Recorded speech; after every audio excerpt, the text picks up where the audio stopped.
1515, Marignan. Cette date-là, tout le monde la connaît quand il sort de l'école. Mais c'était qui contre qui? Et c'était où? Marignan, ça a été une victoire, celle du roi François Ier contre des Suisses, alors qu'il voulait prendre possession de Milan, aujourd'hui ville d'Italie. Et Marignan, c'est près de Milan. Vous allez voir, cela n'a pas été une victoire si déterminante que ça dans toute l'histoire de France, mais sans doute une bataille mémorable au sortir de la traversée des Alpes. Mais alors, que s'est-il donc passé au juste cette année-là à cet endroit? Et pourquoi?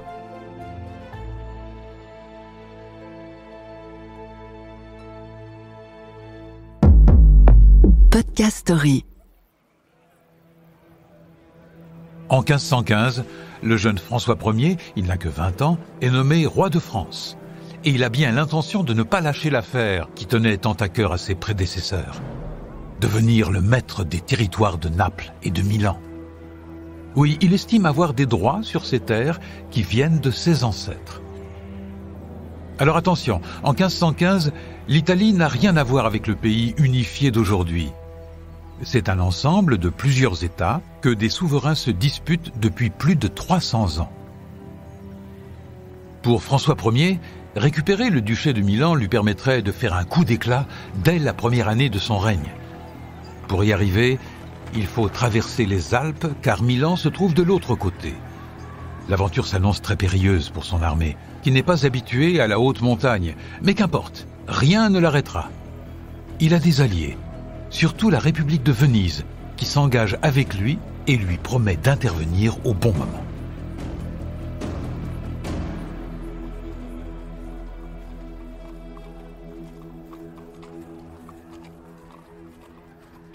L'ennemi de François Ier, c'est le duc de Milan, Maximilien Sforza. De son côté, il a aussi des alliés de poids, le pape Léon X. Et côté militaire, le soutien des Suisses, qui ont des différends financiers avec le roi de France et sont bien décidés à barrer la route à son armée. Voilà donc une armée de 50 000, 60 000 hommes, dit-on, qui monte à cheval, en armure lourde, les chemins alpins escarpés et dangereux. Parmi eux se trouve le chevalier Bayard, le fameux chevalier sans peur et sans reproche, fidèle soutien au roi. Mais quelques 20 000 fantassins suisses, armés de longues piques, se tiennent prêts à leur barrer la route des cols. Mais c'est sans compter avec la stratégie des Français, qui utilisent des explosifs. On commence à peine à les utiliser à l'époque, pour trouver un autre passage. Et ils réussissent à élargir une voie d'accès, là où un berger avait déjà du mal à passer seul en temps normal, pour que toute l'armée puisse s'y engouffrer. Si vous regardez sur une carte, ça se trouve au col de l'Argentière. De l'autre côté, enfin, se tient la vallée de la Stura et les abords de Milan. François Ier y installe son campement à quelques kilomètres au sud-est de Milan, à Marignan. On y arrive. Les Suisses, après cet échec, ils ont laissé passer l'ennemi, se sont repliés. Les troupes sont moins motivées qu'au départ. Certains commencent à envisager de sortir du jeu. Pour le duc de Milan, il ne faut plus attendre. Il faut attaquer François Ier avant qu'il ne prenne l'initiative. Le 13 septembre 1515, c'est l'affrontement. Et il commence mal du côté français. Les Suisses réussissent à atteindre leur première ligne. L'arrivée de la nuit met une pause au combat. Le lendemain, dès l'aube, ils reprennent, sanglants. Mais cette fois, François Ier peut compter avec l'arrivée des troupes vénitiennes pour le soutenir. C'en est fini des Suisses. 1515, Marignan. Le duc de Sforza est emprisonné. François Ier prend sa place. Du côté des Suisses, qui n'étaient pourtant pas directement la cible de cette guerre, les pertes humaines sont colossales. En 1516, ils vont s'engager dans un traité. Un traité, c'est un accord international. Ils vont s'engager donc à rester en paix avec la France pour l'avenir.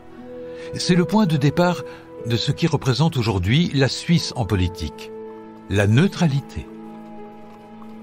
Le pape Léon X, quant à lui, reconnaît officiellement François Ier, nouveau duc de Milan.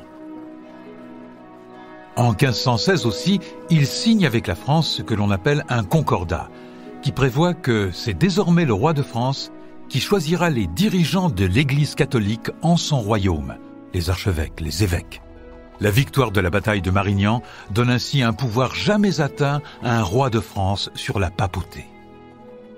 En 1518, un certain Léonard de Vinci, venu finir sa vie en France et proche du roi qui adorait les arts, décide d'organiser une immense fête au château d'Amboise et d'y faire la reconstitution de la bataille de Marignan.